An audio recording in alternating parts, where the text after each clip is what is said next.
Nous avons profité d'une démonstration de binage organisée par l'Union des CUMA à Coursemont pour vous présenter la bineuse Riboulot de la CUMA des 5 Charmes.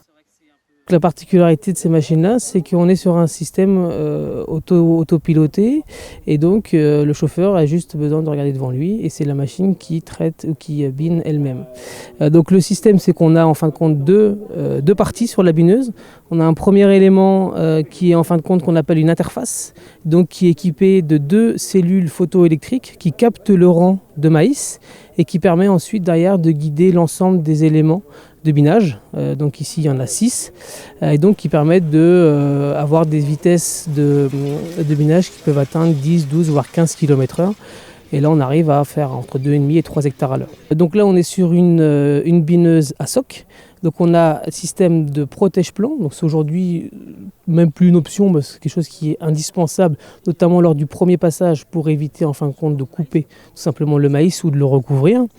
On a des disques de déchaussage qui permettent donc au premier passage éventuellement de déchausser, c'est-à-dire autour du pied de maïs, et lors du deuxième passage de rebuter.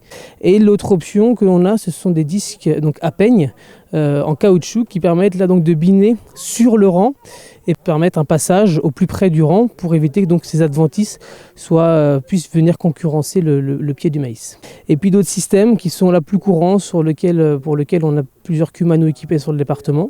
Donc c'est ce qu'on appelle un système de roue traceuse et roue palpeuse. Donc c'est-à-dire qu'on a une trace qui est faite au préalable lors du semis avec une roue spécifique et cette trace est reprise lors du binage par une roue palpeuse pour ensuite faire le guidage. Voilà. Donc c'est un système qui se développe de plus en plus et que nous on encourage à mettre en place pour pouvoir avoir des débits de chantier assez intéressants et donc vulgariser le plus possible ce type de technique de désherbage alternatif.